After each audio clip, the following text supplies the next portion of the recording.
the facts about yesterday's storm are staggering. Across the UK, There's 3,000 properties to be flooded within the next... Something is up with the weather.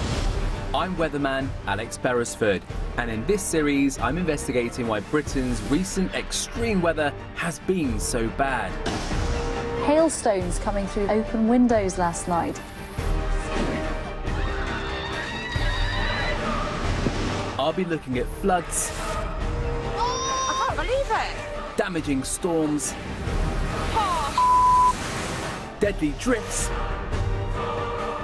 and baking heat. 45 degrees, how on earth do you guys deal with that? To discover if our weather really is getting worse, Here is where the battleground is going to take place.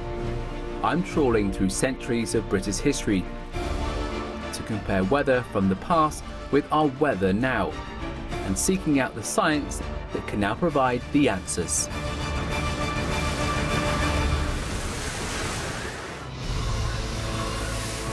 This winter was one of the most ferocious in our history. The UK was battered by a series of violent storms. For 4 months we endured the worst nature could throw at us. Storm force winds paralysed our transport network. Huge tidal surges smashed our sea defences. As storm after storm hit our shores, it felt like we had never had it so bad. But is this true? Was this last winter really the worst on record? Everyone rang the BBC and said she heard that there was a hurricane on the way. Don't worry, there isn't. In this programme, we'll look back at some of the most damaging storms in our past, The wind was a howling banshee. including the most devastating of them all, the Great Storm of 1703, that may have killed 8,000 people and sunk hundreds of ships. Are there clues in our weather history that may help reveal why we had such a wild winter? And can science help predict if this stormy weather is here to stay, and if it might get worse?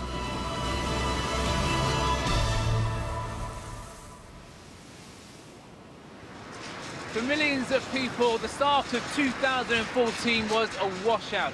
Storms thrashed the UK, leaving thousands of homes damaged. Roofs were ripped off, trees uprooted. It seemed like it was a never-ending succession of storms, a conveyor belt of misery that kept battering the country.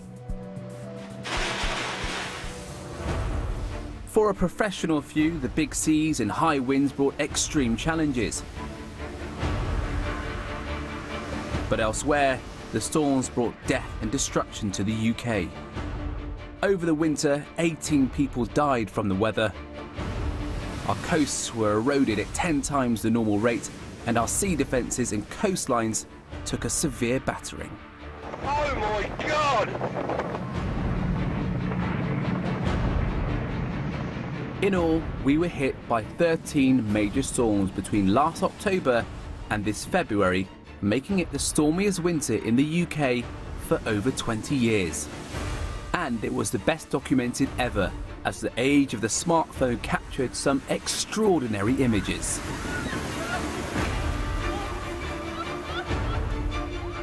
Like the sea foam that smothered some coastal roads in Cornwall. Oh my God.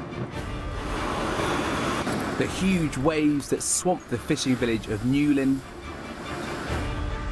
And the pure destructive power of the ocean as it destroyed the coastal railway embankment in Dawlish.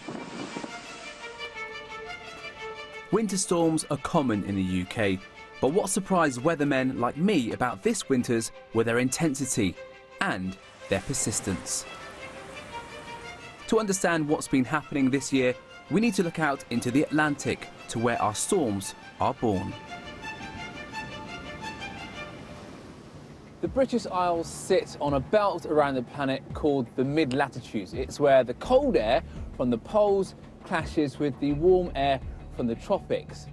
When the two air masses collide out in the Atlantic, the warm air starts to rise and an area of low pressure begins to form. Cold air rushes in to fill the gap, creating winds.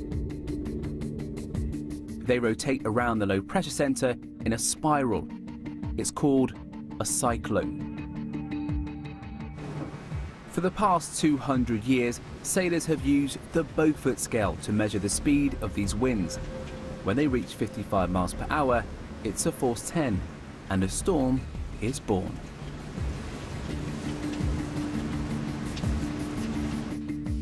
Professor Adam Scaife of the Met Office heads a team that predicts the precise track of these storms across the Atlantic.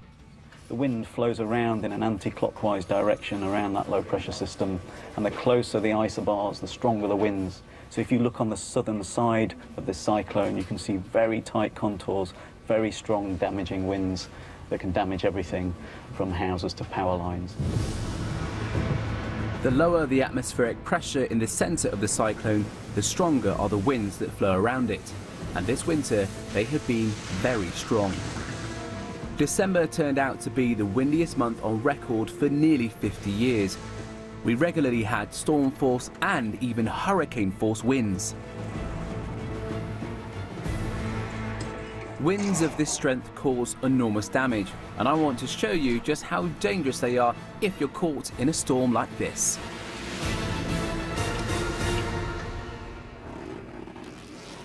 To try and understand the power of these storms, I've come to this wind tunnel in Essex. It is usually used to test the aerodynamics of sports cars, but today it's going to simulate the kind of power of the winds that we get in our biggest storms.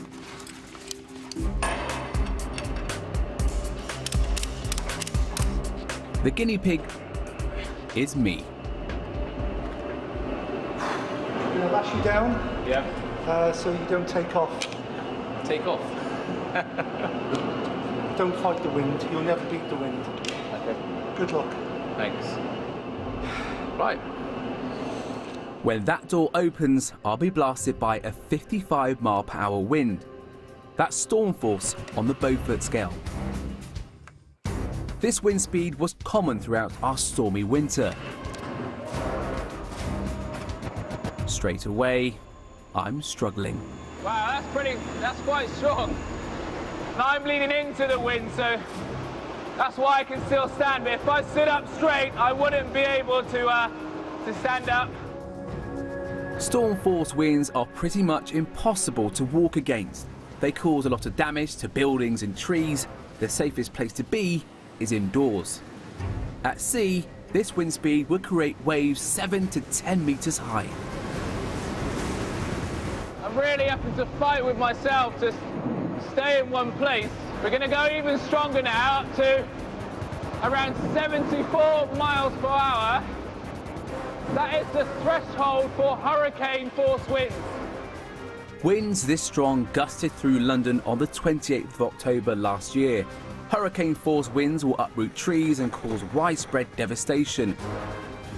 At sea, wave heights of 60 meters or more are likely. These wind speeds are rare and terrifying. If you're out in winds like this, you're in serious danger. The only thing you can do in a wind this strong is really just stand still. That is strong. Oh. 80 miles per hour is the same as some of the winds that battered the coast this winter. Only the ropes are keeping me upright. But now I'm going to push it even further. This is the kind of wind that will knock you right off your feet. The rope decided to lift up a little bit. Woo! Whoa! It's getting really difficult to breathe now.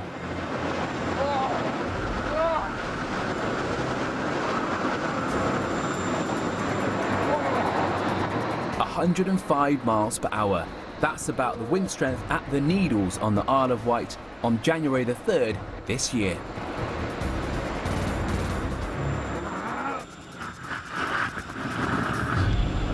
That's it now. Okay, start turning it down, please, Russell. Yeah, turn it off. down.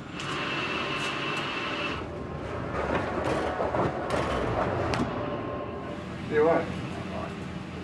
I really did have to battle with the wind to last that long. And if it wasn't for the ropes and this harness, I probably would have been up there somewhere. This winter, we endured storm force winds from the beginning of December all the way through to February this year.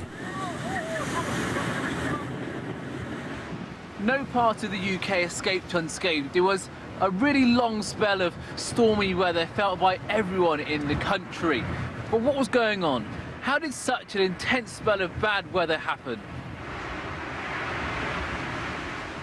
These storms are pushed our way by the jet stream, a fast-flowing wind high up in the atmosphere. It's created by the difference in temperature between cold Arctic air and warm tropical air, and it's strongest in the winter. It flows west to east 6 miles up. That's about the same height that airliners fly at. It can reach speeds of over 200 miles per hour. And the stronger and faster the jet stream, the more storms we receive. The jet stream isn't static. It varies from week to week. In the summer, it usually goes to the north of the UK. In the winter, to the south. But sometimes it blows directly at us. That's what happened this winter. It became locked over our heads for weeks, sending storm after storm our way. The first one arrived on October the 28th, St. Jude's Day. Gusts of 70 to 80 miles per hour were forecast. Around the country, trees were still in full leaf and so even more vulnerable to the strong winds. As gusts of 80 miles per hour hit some inland areas, thousands were uprooted or snapped like twigs. Power was cut to over 500,000 homes. I wanted to experience the first big storm of the season myself. But even my short journey through Somerset was affected by gale force winds. There is some destruction caused across southern counties of England. We're on a back road in the southwest and we've just come across this fallen tree. And there's no highways agency to help us, so we've grouped together and we're going to try and clear it ourselves. Well done. That's how you do it. I was on my way to Sands Bay, near Weston-super-Mare, to experience the full force of gale force winds.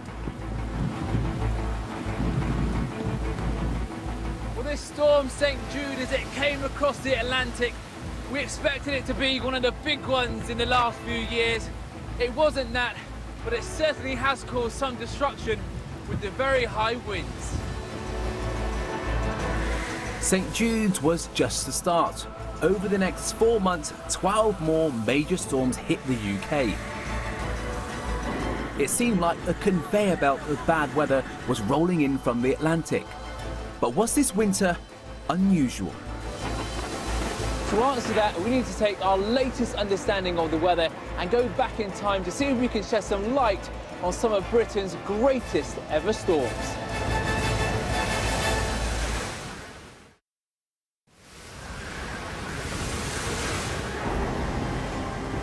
In this country, we love to talk about the weather, perhaps because it's so changeable.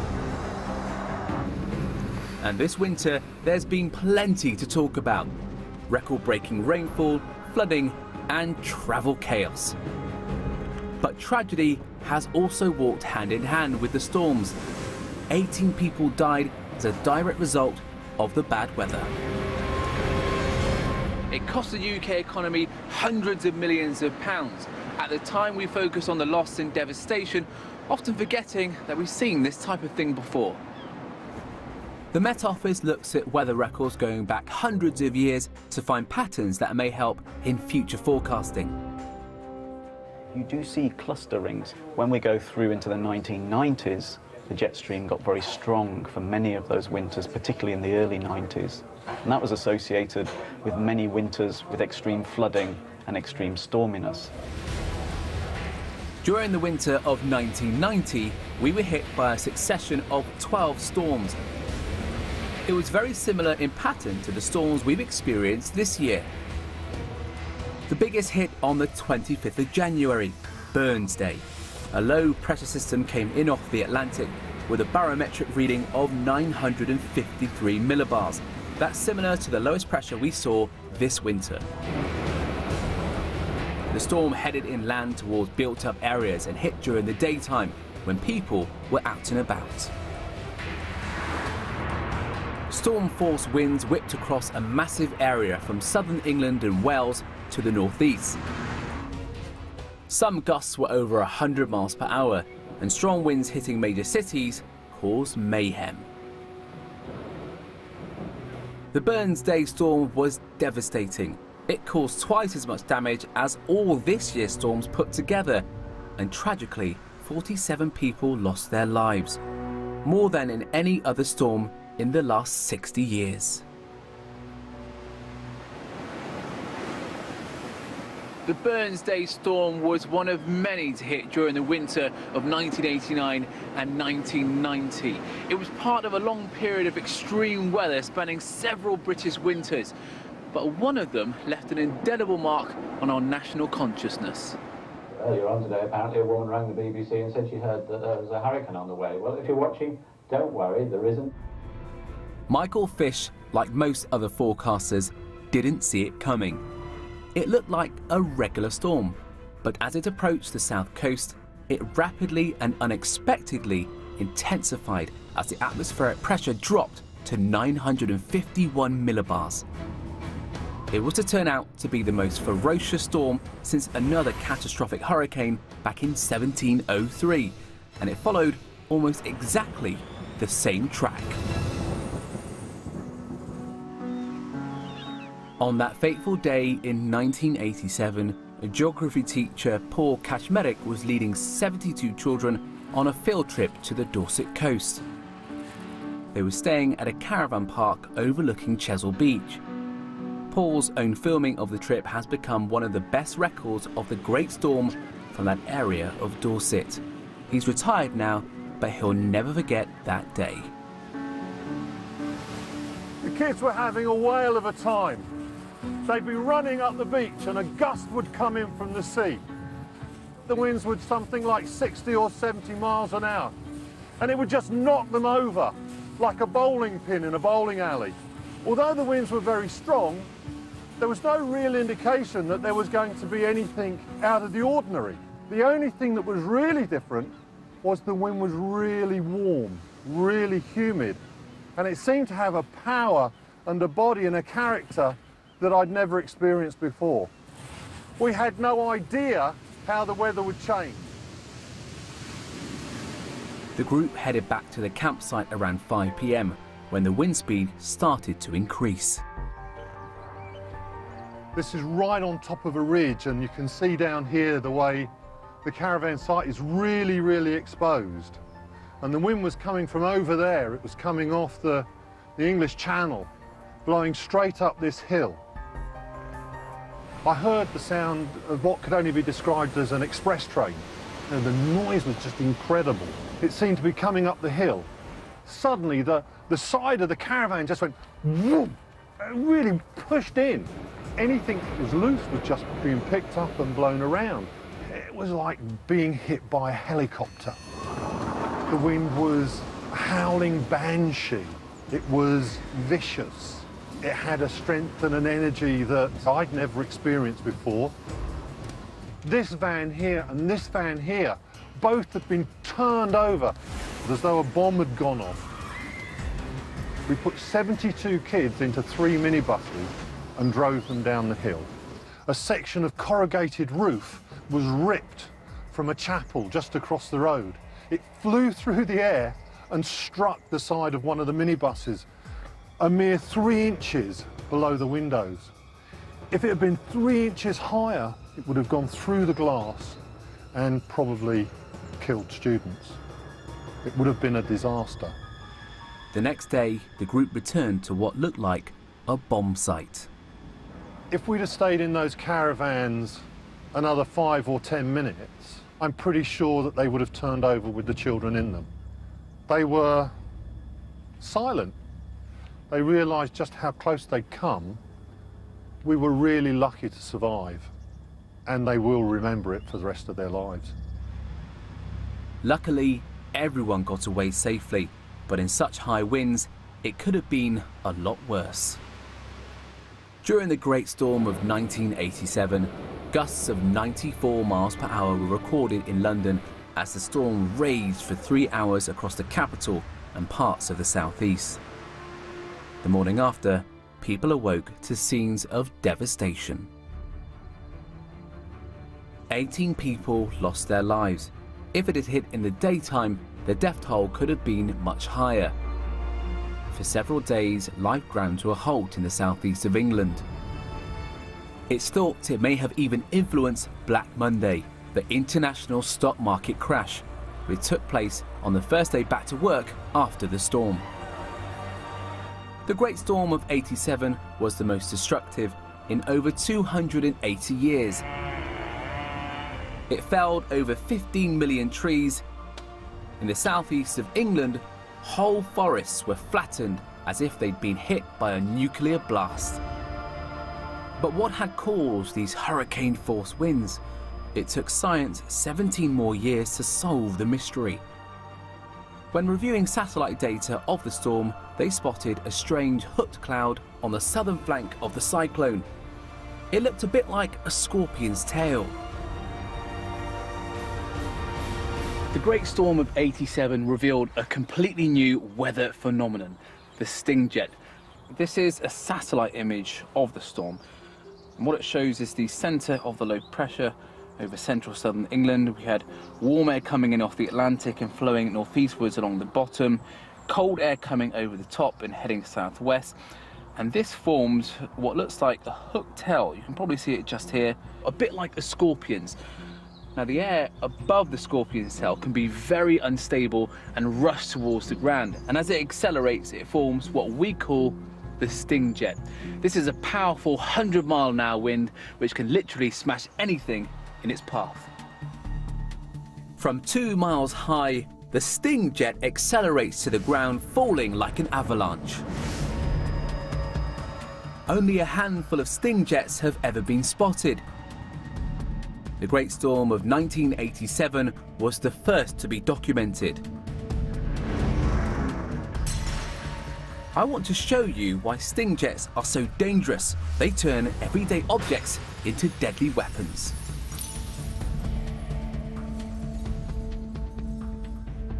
This is the building research establishment in Watford, and up there is a big wind cannon. It's normally used to test how buildings react in high winds. Essentially, this is a ginormous hairdryer which blows concentrated blasts of air from all the way down there, right the way through at 120 miles an hour.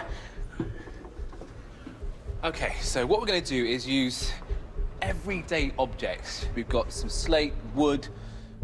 These are the kinds of objects which fly around in extreme high winds, and they can be lethal.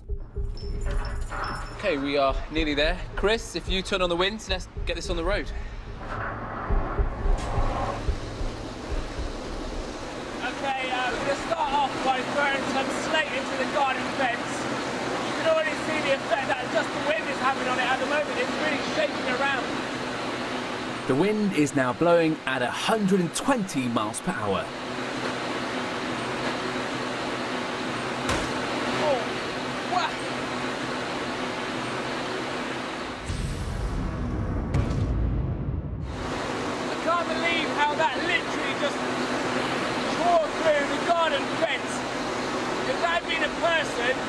Would have gone straight through them, in one side and out the other. That's terrifying.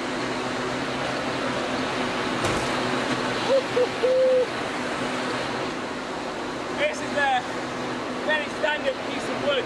It's quite blunt, it's not sharp like this slate. I wonder how it's going to react.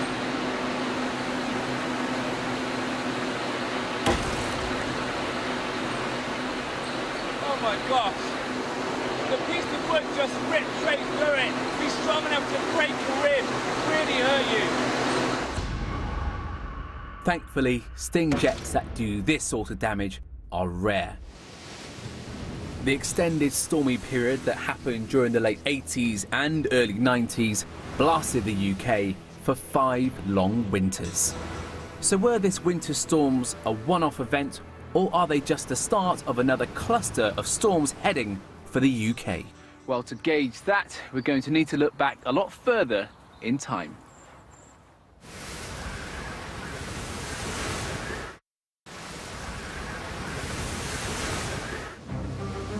On the 5th of December 2013, it was the turn of the UK's North Sea coast to bear the brunt of the winter storms. Gale force winds and high tides combined to create a deadly storm surge. From Yorkshire to Suffolk, the waves pounded the coastline, flooding over 1,400 homes and causing millions of pounds worth of damage. As the surge powered down the coast, seafronts were wrecked, and some homes like these at Hemsby in Norfolk were literally washed away. For some East Coast residents, this was history repeating itself, because 60 years earlier, an almost identical storm surge had hit the East Coast. This was one so deadly, it became known as the storm of the century, and news of its devastation ricocheted around the world. The worst natural disaster in 1600 years vents its fury on the east coast of England. Canvey Island figures prominently in the battle to hold back the sea. In the winter of 1953, Britain suffered its worst peacetime disaster in its history. A vicious storm battered the east coast. The worst hit area was right here in Canvey Island, Essex. The storm hit on January the 31st, 1953. It had almost exactly the same barometric pressure as the December 2013 storm, 964 millibars. And also, like that one, it coincided with high tides. It started in Scotland, where gale force winds combined with the high tides and created a weather bomb of destruction. It travelled down the east coast with massive waves which crashed into Yorkshire, Lincolnshire and Norfolk, destroying seafronts, flooding coastal areas and wrecking many homes. And as it continued south, the storm grew in strength.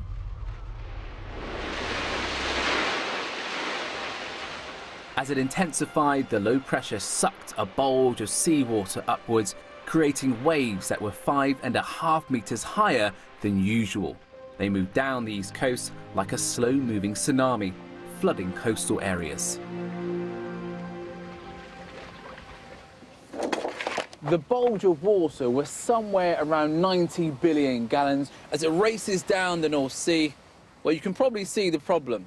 The gap between Dover and Calais is around 23 miles wide. As it hits this bottleneck, the water rebounds and is forced back into the Thames estuary, and Canvey Island is right in the firing line. The storm surge arrived in the Thames estuary at 1:30 in the morning. It was a cold night with temperatures only just above freezing. The residents of Canvey Island had no idea what was about to hit them. There was no warning at all. I first heard when my father came home to tell us to look out the window. Jeff Barsby was just 7 years old when the storm hit. All that protected the Canvey Islanders was this 5-metre high bank of earth. It wasn't enough. It's all grass mound, that's all there was in water. Just came down at such a force, it broke the wall, and everybody was sleeping. A lot of people, first thing they think, they put their foot down from their bed and they trod in water. It was really bad, really cold, it was terrible. This is where one of the places where it actually broke. Jeff and his family were lucky they lived in a 2-storey house. We were basically protected. We had an upstairs house, but over this area where it breached, most of them were just bungalows. It went up to the roofs and they had no warning at all.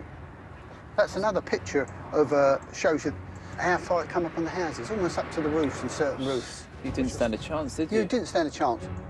The people that lived in those houses, what happened to them? Some actually died of exposure on the roof. It was terrible. 59 people died on Canvey Island that night. Many drowned in the flimsy single-storey cottages as water rushed in.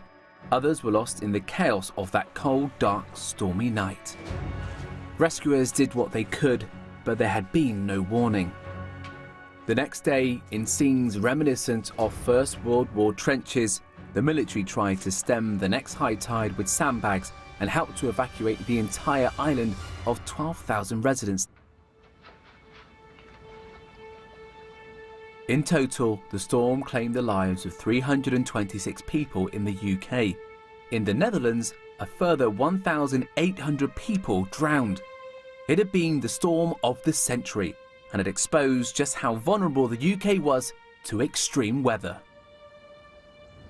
In the 1950s, sea defences just weren't big enough to repel the surge that hit the east coast of England. And after what happened here, all that changed. And this is the legacy: a bigger, stronger seawall. And with better warnings and forecasts, well, populations up and down the east coast are better prepared. When the storm surge hit the east coast this December, the Canvey Islanders lay safe and sound behind their new 7-metre-high seawall. Today, forecasters can accurately predict the weather for about 5 days in advance. It means warnings can be given and contingencies put in place for really bad weather. But it wasn't always the case. In the mid-19th century, there was no forecasting and no warnings. In 1859, the most important storm in the history of meteorology hit the UK. It started with death and destruction, but it gave birth to hope, because it signalled the beginning of modern weather forecasting in the UK. On October the 25th that year, the first of a series of massive storms struck the UK's west coast. In Malfra Bay on the Isle of Anglesey, a steam clipper, the Royal Charter, was heading right into it. In October 1859, the Royal Charter was on the final leg of a 2-month journey from Melbourne to Liverpool. On board were a cargo of millions of pounds worth of gold and 452 men, women and children. Fortune seekers from the Australian gold rush were heading home, their money belts laden with gold nuggets. But at 8 in the evening, they were caught in a hurricane-force storm heading up the Irish Sea. The Royal Charter never made it to Liverpool. Just 50 miles from the end of its epic global journey, it hit the rocks here at Malfra Bay, where it split in two. Waves 10 metres high smashed down on the helpless ship. At 10 p.m, her ironclad hull could take no more, and she foundered. Many passengers drowned in the huge seas, pulled down by the weight of gold in their money belts.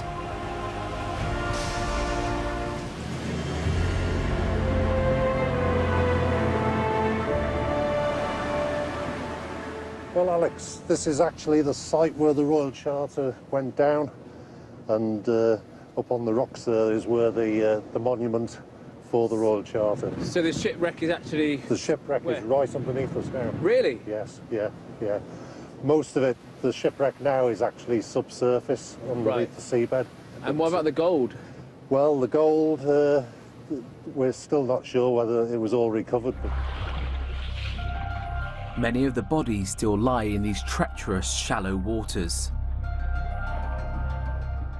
It was cold, it was October, it was a pretty bleak night with, horrendous sort of seas, gigantic waves. There's one man that stands out from that night. Yeah, there was a Maltese seaman, Joseph Rogers, on board, and he was very brave. He stripped all his clothes off and took a line, and he swam ashore, scrambled onto the rocks where the waiting villagers were. Luckily, they managed to get 30-odd people off with the rope and get them ashore. But of course, the remaining people on board all actually died. It's an incredible story, isn't it? It is. Some of the 400 people who drowned are buried in this churchyard. A further 325 ships sank in that storm, and in total, 748 people lost their lives. It was a national disaster.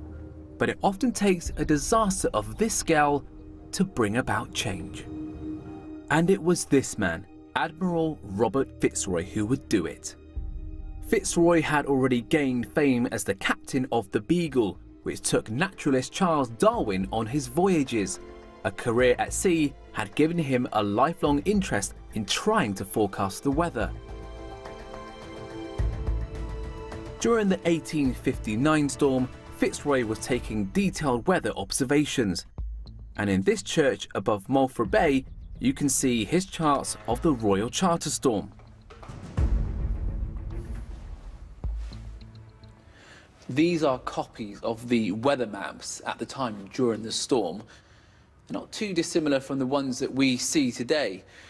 You can actually see that there's the wind gradually picking up through the Irish Sea, getting stronger and stronger, and that was just a few hours before the ship went down. From data like this, Fitzroy began to understand how pressure and wind interact, and it enabled him to predict the course of a storm.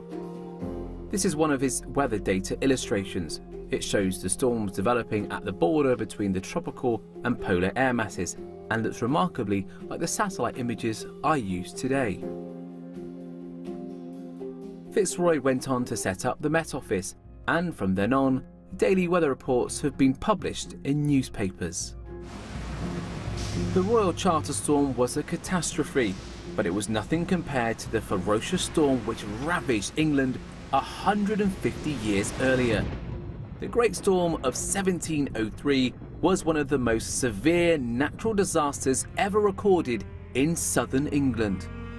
In a single night, it killed over 8,000 people, maybe as many as 15,000, and destroyed a fifth of the Royal Navy. One chronicler wrote, "Never was such a storm of wind, such a hurricane and tempest known in the history of man." Most of what we know now about that fateful night is from pioneering journalist and author Daniel Defoe, the man who wrote Robinson Crusoe.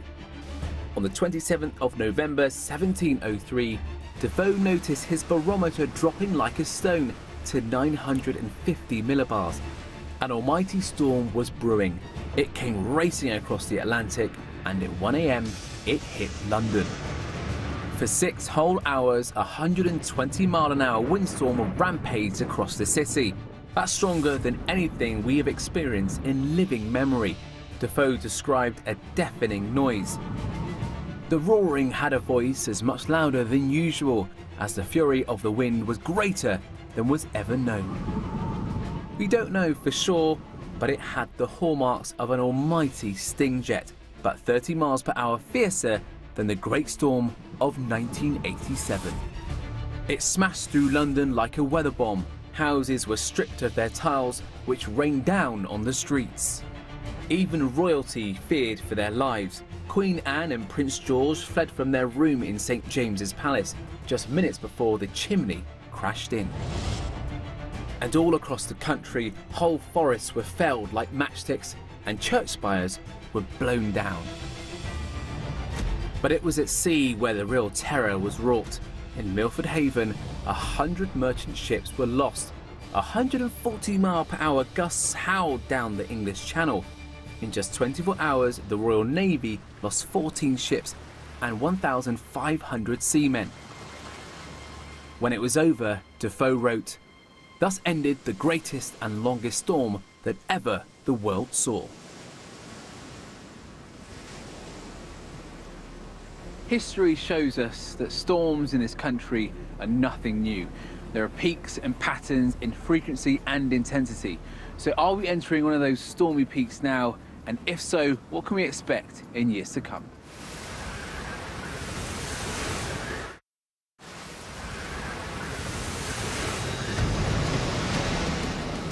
Our final storm this winter fell rather unromantically on Valentine's Day. Along the southwest, winds gusted to over 100 miles an hour and created huge waves. Cornwall was one of the first to suffer, with the fishing villages of Newlyn and Porthleven hit hard.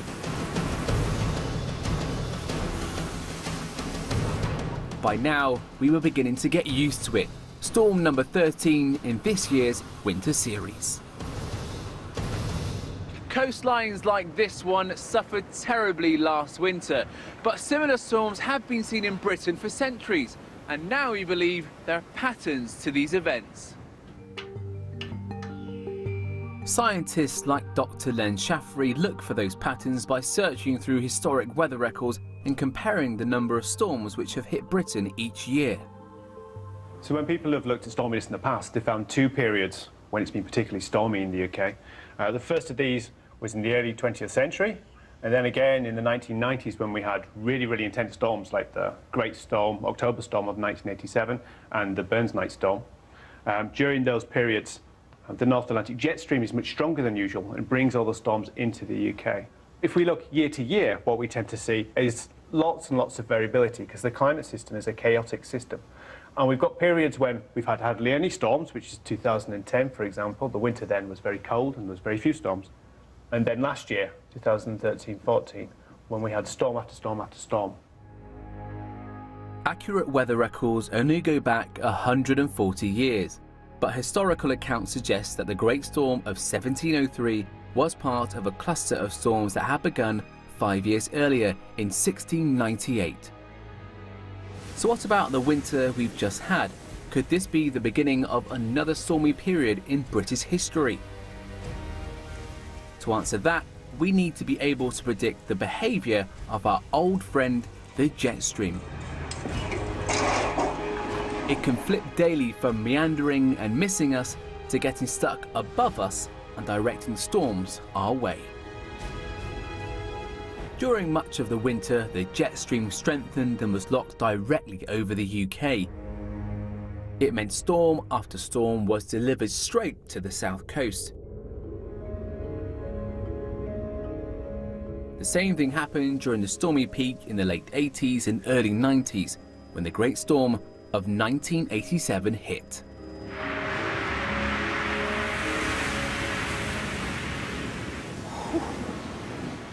The wind is so powerful.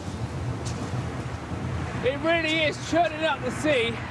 I mean, these are some of the biggest waves I've ever seen. I mean, it's hard to say for definite, but looking at this, you would think that Britain is getting stormier. We're certainly starting to see patterns developing over time. Is this a sign of things to come? Predicting how our jet stream will behave in the future is one of the most difficult problems in meteorology, as we're part of a complex global weather system. Climate scientists at the Met Office have been searching back through history to find clues as to what causes the jet stream to shift into storm mode. We've now started to look deeper into historical records and our computer models, and we're starting to understand some of the factors that actually push the jet stream one way or another, or increase its strength or weaken it from one year to the next. One of the things that can strengthen our jet stream is a curious phenomenon called the quasi-biennial oscillation, or QBO for short. 15 miles above the equator, a strong river of wind, the equatorial jet stream, blows around the globe east to west. But every 14 months or so, it changes direction and runs from west to east. We don't know why it switches, but when it happens, it can give our jet stream a massive boost. In the winter of 2013-14, the QBO was flowing from the west to the east, and that is the right phase to give you an extra strong Atlantic jet stream with increased storminess. Similarly, in 87, when we had the Great Storm of 1987, it was also flowing from the west to the east. But the quasi-biennial oscillation can't completely explain the stormy winter we've just had.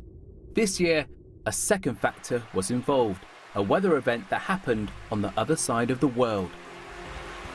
Warming oceans in the tropics caused extreme rainfall in Indonesia and disrupted the Pacific jet stream, causing it to buckle and loop over North America.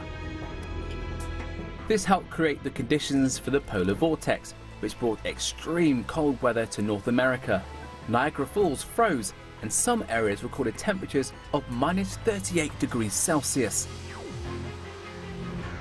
That had a knock-on effect on our jet stream. It supercharged it, causing it to blast a conveyor belt of storms at the UK.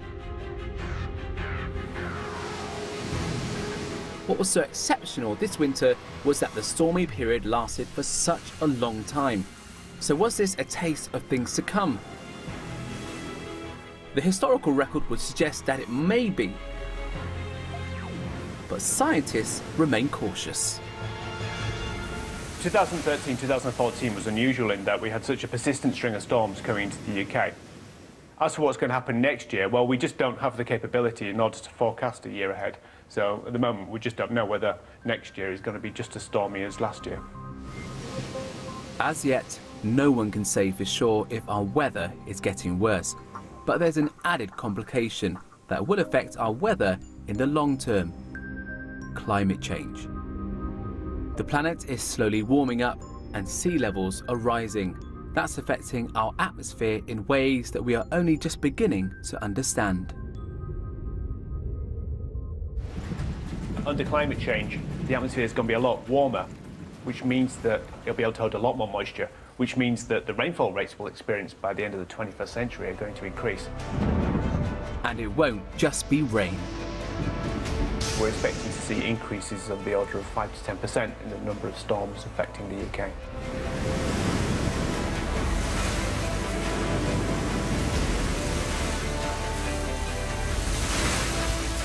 So towards the end of this century, scientists believe we could be facing a watershed moment. That's when climate change is predicted to override the natural factors which affect storminess. If that's the case, the recent stormy winters could be a taste of things to come. Moody and magnificent. If you're not up to date with 4's instant classic new drama Fargo, it's available to catch up with on 4OD. Well, next tonight, meet the 40-year-old grandmother-to-be as she nervously awaits the arrival of the latest baby to the clan. Last in the series of One Born Every Minute on the way.